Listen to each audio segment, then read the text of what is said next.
Genesis chapter 30.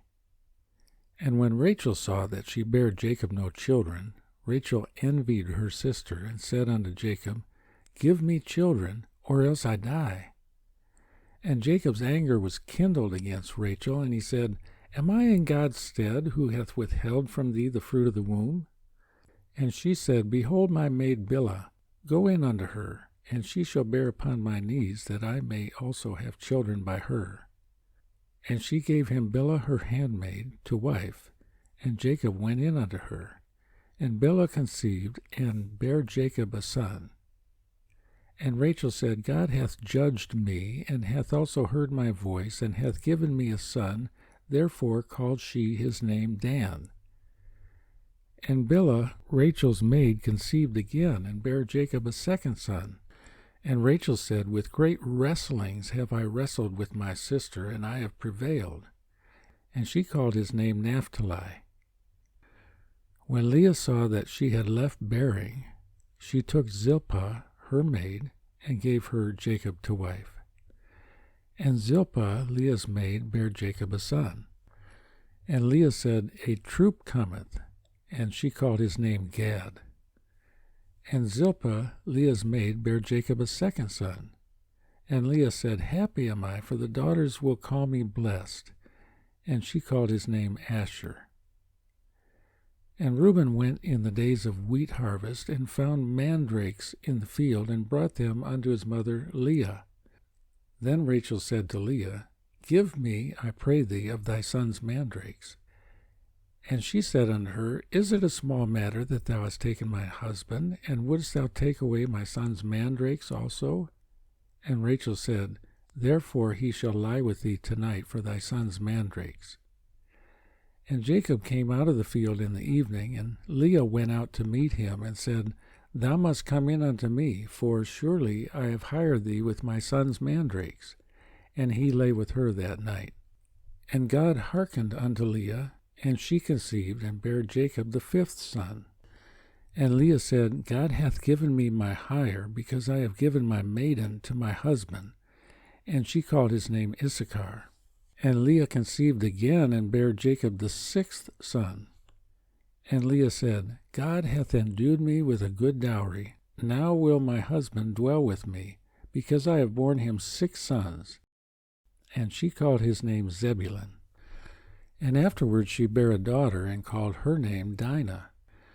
And God remembered Rachel, and God hearkened to her, and opened her womb. And she conceived, and bare a son, and said, God hath taken away my reproach.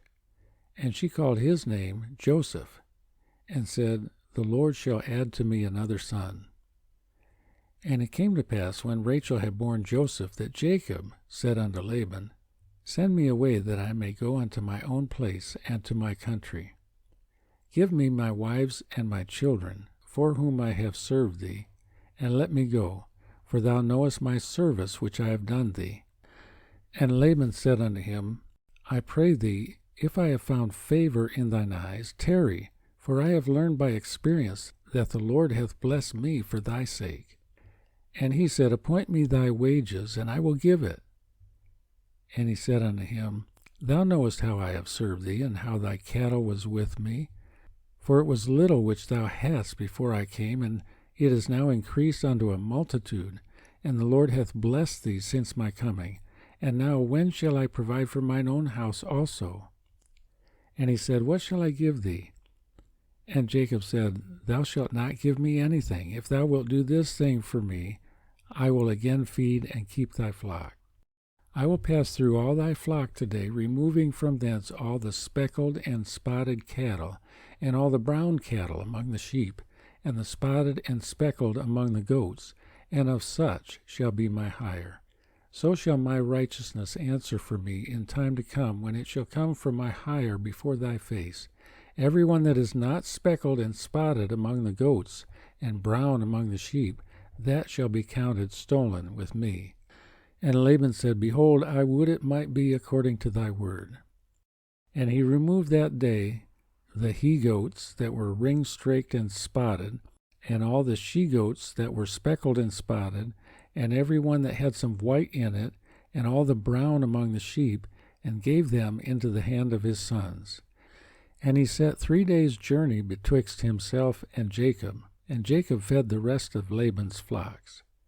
And Jacob took him rods of green poplar and of the hazel and chestnut tree, and pilled white strakes in them, and made the white appear which was in the rods. And he set the rods which he had pilled before the flocks in the gutters in the watering troughs when the flocks came to drink, that they should conceive when they came to drink. And the flocks conceived before the rods, and brought forth cattle ring-straked, speckled, and spotted. And Jacob did separate the lambs, and set the faces of the flocks toward the ring-straked, and all the brown in the flock of Laban. And he put his own flocks by themselves, and put them not unto Laban's cattle. And it came to pass, whensoever the stronger cattle did conceive, that Jacob laid the rods before the eyes of the cattle in the gutters, that they might conceive among the rods. But when the cattle were feeble, he put them not in. So the feebler were Laban's, and the stronger Jacob's.